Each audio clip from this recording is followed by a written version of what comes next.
Hola, ¿cómo están? Muchas gracias por el espacio y yo creo que ustedes lo han dicho clarito en los audios ahorita antes de la entrevista.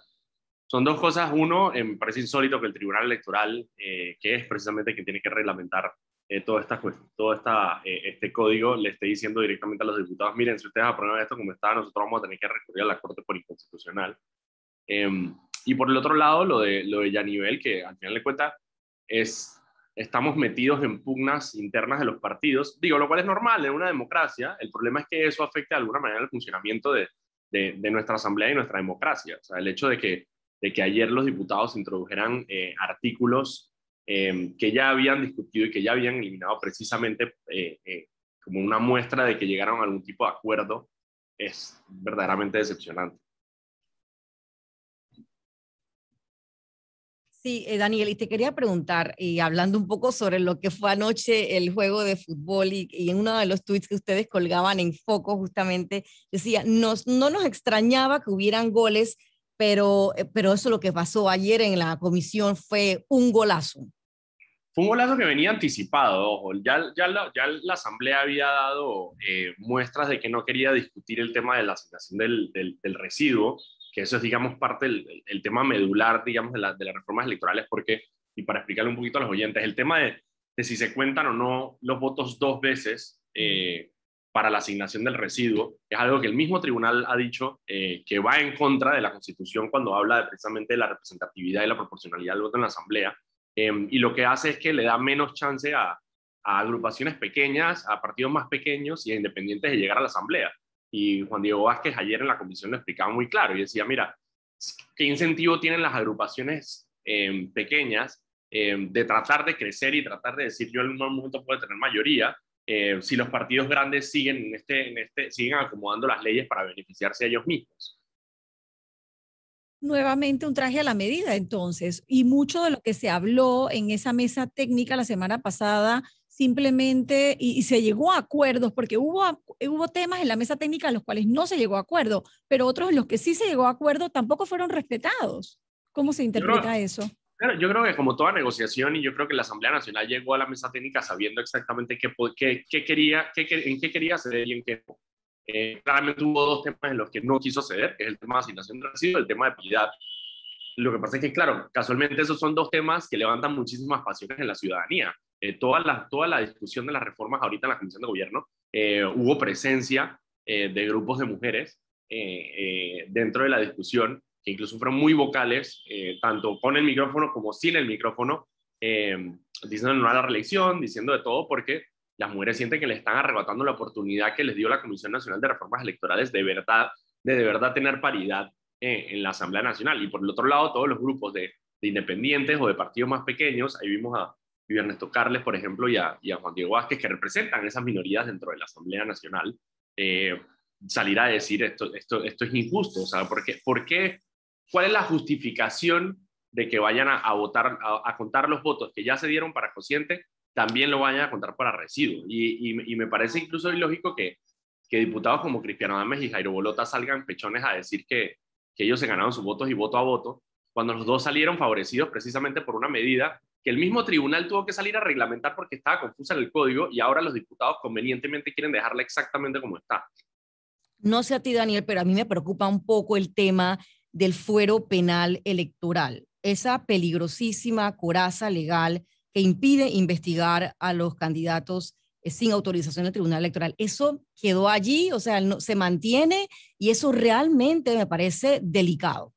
Quedó, y aunado con lo que dijo Luis Ernesto Carles sobre las modificaciones que hicieron, básicamente las modificaciones que hicieron, que le hicieron a la medida para que Yanivel pueda tomarse el CD como ella quiere, básicamente lo que dice es, hey, si a ti no te gusta tu junta directiva de tu partido, tú puedes cada 2 años ir a una convención para poder removerla.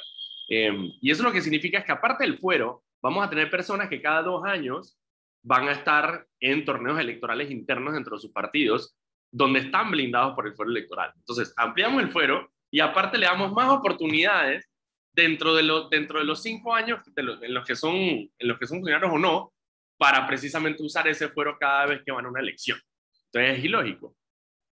Más lo que cuesta, más el costo de hacer esos cambios y esas elecciones cada 2 años. Seguimos Claro, pasándole plata del bolsillo del panameño en vez de comprar medicina, de hacer escuelas y carreteras, a subsidiar estas actividades de los partidos políticos. para que ellos jueguen sus juegos de tronos internos. Mira, y yo creo que otra cosa es, digo, es entendible y yo creo que tiene que haber los mecanismos si de alguna manera los convencionales no se sienten cómodos con la dirección que está tomando un partido o con su dirigencia, pero el problema es que esto tiene nombre y apellido. O sea, es lo mismo que vivimos con las reformas constitucionales cuando los diputados llegaron allá a tratar de reformar la Constitución para acomodar sus problemas y necesidades inmediatos que tenías en este momento, donde, por ejemplo, no querían ser investigados por el Ministerio Público. Entonces, en eso ellos simplemente como que son cortoplacistas y dicen, Yanivel en su momento dice, yo necesito tomar el CD, ya, te voy a reformar el código electoral que va a estar vigente por 5 años más, porque yo en enero necesito ir a una convención para sacar a Romulo Rux. Y entonces es el tipo de pugnas internas en las que estamos metidos nosotros, que lastimosamente afecta a la democracia, porque es que, espérate un momentito, primero que el 50% de los ciudadanos no estamos inscritos en partidos políticos, y aparte de eso, ¿cuántos inscritos tiene el CD versus el resto de la población? Entonces estamos todos nosotros, que no tenemos nada que ver con su problema, y se nos están reformando leyes, y estamos perdiendo tiempo en la Asamblea Nacional, precisamente porque ellos quieren acomodar sus leyes para sus beneficios personales, pero aparte no personales, o sea, súper inmediatos, de ya, o sea, de que yo necesito una convención en enero, entonces voy a reformar el código electoral ya, y voy a conseguir los votos ya. Es que al final, Daniel, pareciera que, o la impresión que me queda, y no sé si tú me corregirás, pero que todas estas mesas que se han reunido, que se han sentado, que han hablado, al final son inútiles, porque al final lo que están haciendo es simplemente acomodar las reformas o los puntos sensitivos de esa reforma a lo que a ellos les convenga, simple y sencillamente. Sí, claro, es que por eso te digo, o sea, ellos están ahí y los diputados, y yo lo dije la vez pasada, creo que en este programa también es, los diputados no tienen ningún incentivo para hacer lo correcto y no tienen ningún desincentivo para no hacerlo. Entonces los diputados no tienen ni el freno de la Corte Suprema de Justicia, que es quien debería investigarlos, ni el freno de la población, que hey, la gente está ocupada y la gente está viendo cómo sobrevive. Y entonces, claro, los diputados se tiran de pecho allá y dicen, pero en esas marchas yo no vi nadie del barrio, no vi nadie de mis amiguitos. Bueno, sí, lastimosamente esa gente está ocupada trabajando y viendo cómo se gana el pan y no tiene la mente para entender, o no para entender, sino para ocuparse de que esta gente está haciendo estas trastadas acá. Entonces, lastimosamente, somos pocos los ciudadanos que afortunadamente tenemos el privilegio de tener el tiempo y no tenemos que preocuparnos por subsistir para entonces pensar en estas cosas y ponerle freno. Entonces, no somos suficientes personas. Y lastimosamente eso lo que hace es que los diputados ya se dieron cuenta desde el periodo pasado, desde que la Asamblea rompió alianza con Varela, de que ellos pueden hacer lo que les dé la gana sin que nadie les diga absolutamente nada. Entonces, mientras eso siga así y mientras no se le ponga freno, ellos van a seguir haciendo lo que les dé la gana. El problema, lastimosamente, es que no veo quién le pueda poner el freno. Si la Corte Suprema de Justicia, y espero ahora con estas nuevas designaciones, se pueda poner los pantalones, bueno, en este caso las faldas, porque la mayoría van a ser mujeres, se puedan poner las faldas para poder hacer lo correcto y decir, hey, en este país lo que necesitamos es chequeo. La Asamblea no hace su trabajo en protegernos y en regular las acciones del Ejecutivo. Y la Corte Suprema de Justicia no está haciendo su trabajo de regular las acciones de la Asamblea Nacional. Entonces, y ahí es cuando yo digo, y me duele, pero hay mucha gente que dice por ahí, bueno, sí, estamos en un estado fallido. Bueno, no estamos en un estado fallido, pero vamos bien rapidito si no tenemos balance de poder. Daniel, y cuando te escucho y escuchaba al magistrado también del Tribunal Electoral en las declaraciones que pasamos más temprano, prácticamente queda descartado el hecho de que el presidente de la República pueda vetar, aunque sea de forma parcial, esta ley. O sea, ya estamos hablando de ir a la Corte porque ese último paso de la sanción presidencial, estamos apostando que el presidente no va a actuar en pro de la democracia. Bueno, porque es que, y que no se nos olvide, es que el partido de gobierno que está en la Asamblea Nacional es el mismo partido que está en el Ejecutivo. Y yo sé que el presidente Nito Cortizo, por alguna razón que todavía no entiendo, goza de la favorabilidad y la confianza de la gente en decir, no, pero él es bueno. Pero yo creo que el magistrado lo dijo clarito, y si lo dijo el magistrado, no estoy seguro que ya lo hablaron y ya están allá adentro y ya le dijeron, mira, no te preocupes, como que esto cuando llegue a la presidencia lo van a firmar. Y el mismo, o sea, dentro de la comisión se habló incluso de que Benicio Robinson, que estaba comandando, digamos, la facción del PRD en la comisión, se había reunido con abogados de la presidencia para ver todo este tema. Y puede que sí sea cierto, y puede que ya esto esté hablado, y ya el Tribunal Electoral simplemente dice, mira, no me queda otra que ir a la Corte Constitucional. Ahora, ¿cuál es el problema? que la Corte cuánto se va a demorar en dar un fallo. O sea, vemos, por ejemplo, un fallo de la mina que duró 10 años, y solamente para que tengan una idea, antes de las elecciones del 2014 se demandó el hecho de que Marta de Martinelli fuera fórmula vicepresidencial. Se demandó inconstitucional. Y ese fallo salió como 2 años después de las elecciones. O sea, Marta Martinelli hubiera podido ganar y el fallo entonces hubiera salido 2 años de que no podía ser vicepresidenta. Entonces, ¿cuánto se va a demorar la Corte en emitir una concesión sobre esto? Entonces, esto es lo que nos preocupa. Pero sí, yo estoy de acuerdo con Heriberto. O sea, hay que pelearlo. La gente con presión, y yo creo que hay que ver si funciona. Nosotros la primera protesta que hubo, que fue la grande, allá afuera de la 5 de mayo, de alguna manera resultó en la mesa técnica, o por lo menos la anticipación de la protesta resultó en la mesa técnica, que no sirvió para nada, está bien. Pero yo creo que hay que seguir metiendo presión para ver si se logran otras cosas. Todavía esto tiene que ir a segundo debate, tiene que ir a segundo debate antes de que se acabe el mes. Yo creo que durante esa discusión de segundo debate, yo creo que se puede hacer, yo creo que la gente está lista para ir a la calle, ir a una protesta y exigirle a los diputados que por lo menos, o sea, que respeten, oiga. ¿Y qué te parece a ti, por ejemplo, esas imágenes que yo veía anoche en los noticieros de la diputada Yanibel Ábrego sentada en la comisión de gobierno de la que no forma parte y advirtiendo prácticamente, pues yo consigo los votos, yo voy a hacer lo que sea posible? O sea, para mí es como sobrepasa ciertos límites, me parece El a mí, Daniel, ¿no? El matraqueo. patraqueo dentro de la Mira, comisión de la que ni siquiera forma parte, se sentó allí y comenzó sí. a dar órdenes. O sea, a mí lo que me surge la pregunta a veces, Daniel, es dónde sale el poder de todos estos diputados que han ganado ese terreno tan importante en la Asamblea Nacional, algunas figuras en concreto.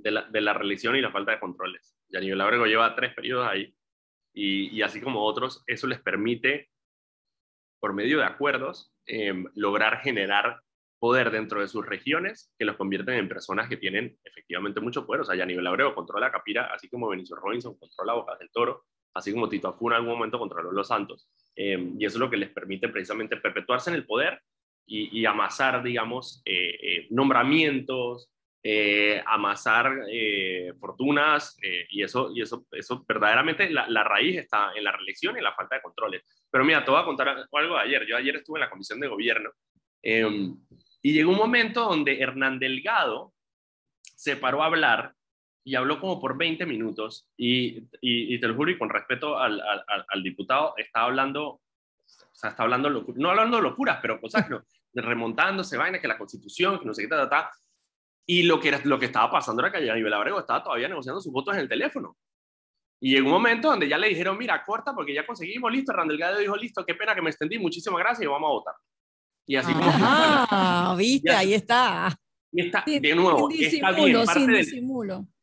parte del trabajo de un diputado es precisamente hacer un lobby entre sus colegas para pasar los artículos que les interesa. Y eso no está mal, eso es parte del funcionamiento de la Asamblea. Así funciona la Asamblea. El problema con eso es que a mí me preocupa que el CD acaba de pasar sus artículos que no, el PRD no le había aprobado en la vez pasada. Se los aprobó ahora cuando tenemos unas magistradas que van a entrar a la Asamblea Nacional a hacer discutida su ratificación. Entonces ahí es donde yo digo, espérate, ¿qué tipo de acuerdo hicieron ellos? ¿Qué estuvieron dispuestos el PRD a negociar con el CD para poder aprobarle sus artículos para que Yanibel se quede con el partido? Y mientras tanto, entonces, que ratificamos a las magistradas. ¿Qué otras cosas hay en esa lista de leyes de la Asamblea Nacional que el PRD necesitaba para poder hacer ese tipo de acuerdo?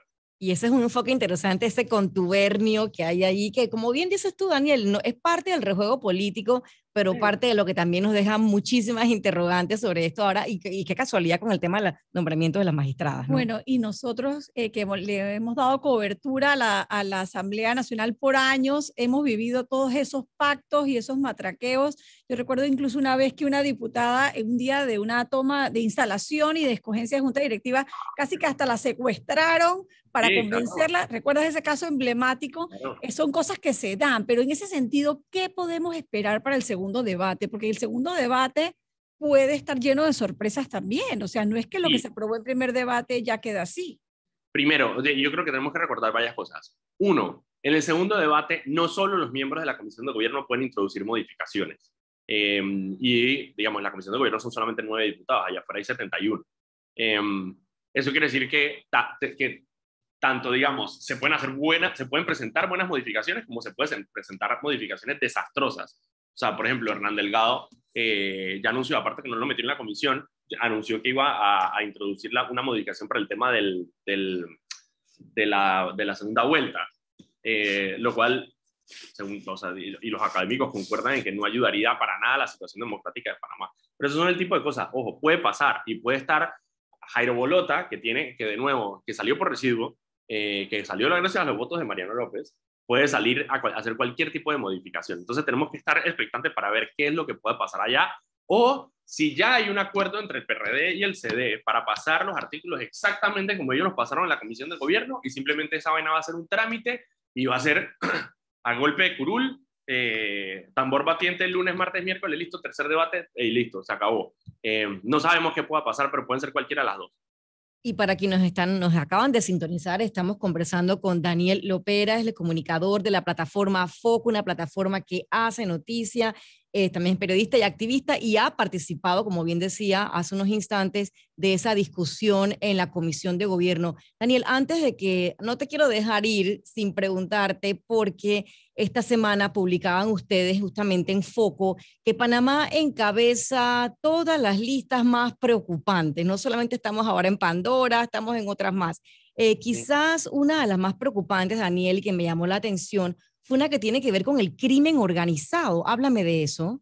Sí, de hecho, una comisión de crimen organizado realizó un estudio sobre el mundo y calificó a los países como en 4 cuadrantes.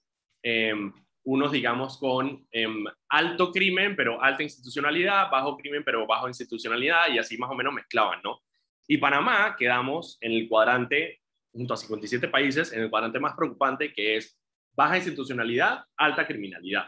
Y eso lo que quiere decir es simplemente te da unos parámetros y te dice, mira, tu país no tiene las instituciones sólidas para aguantar el embate del crimen organizado transnacional. Porque recordemos que parte del problema de Panamá no es, y lo que vemos diariamente, no es tanto el problema de seguridad de los panameños, digamos, en el sentido de el robo, el asalto, sino que Panamá, al ser un centro financiero internacional y al ser un centro logístico internacional, es también un centro de crimen internacional, transnacional, y eso es tráfico de personas, tráfico de droga, tráfico de armas, bandas criminales. Entonces, básicamente el reporte lo que decía era eso, es Panamá, las instituciones de Panamá, tanto las instituciones políticas como las sociales y las económicas, no tienen el peso para aguantar el crimen organizado. Entonces te daba básicamente algunos parámetros y algunas recomendaciones, entre las cuales yo destaco precisamente y decían, uno de los problemas,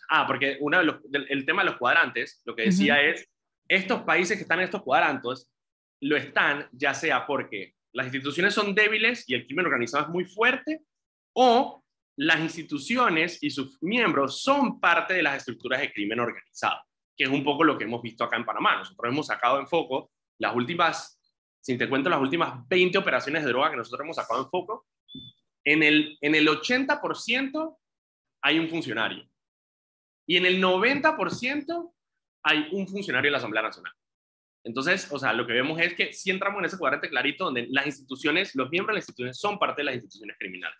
Entonces, lo que te dice es, tú tienes que eliminar la impunidad de aquellos miembros del gobierno que están en las bandas criminales, precisamente para eliminar ese desincentivo que tienen las bandas criminales de que se infiltran en las instituciones para poder lograr impunidad. Bastante preocupante el tema de crimen organizado, bastante preocupante el tema de narcopolítica, digo, lo vamos escuchando desde hace muchísimo tiempo, durante el gobierno de Varela, incluso el presidente lo dijo varias veces sin decir su nombre, dijo, los diputados, yo no sé qué, los narcotráficos está metido en la política. Él decía, no lo puedo decir porque estamos en las investigaciones y está avanzando, sin embargo, no hemos visto resultados de eso tampoco, pero la verdad es bastante preocupante que Panamá esté siendo permisiva a estos grupos criminales. Y eso del cuadrante está clarito, ¿eh? Eso de eliminar la impunidad también sería fundamental y sería en un mundo ideal, pero lamentablemente seguimos, como bien decían ustedes en ese reporte de Foco, y nos gustaría ampliar un poco más, ¿dónde podemos obtener esa información sobre ese estudio? Se los puedo mandar para que se lo manden a sus oyentes, porque Perfecto. Si quieren, digo, Carlos Barzallo, que es una excelente persona y excelente tuitero por si lo quieren seguir sobre temas de transparencia. Uy, ya hemos tenido invitados muchísimas veces, Daniel. Ha estado esta semana también analizando Pandora y todo lo demás. Perfecto. En el Twitter de Carlos Barzallo, él lo publicó. Perfecto. Y es interesante, ¿no? Y también interesante darle lo que decía Daniel, los diputados no tienen incentivos para hacer lo correcto. Y con esa frase yo me voy a quedar. Gracias, Daniel Opera, por estar esta mañana. Gracias a ustedes.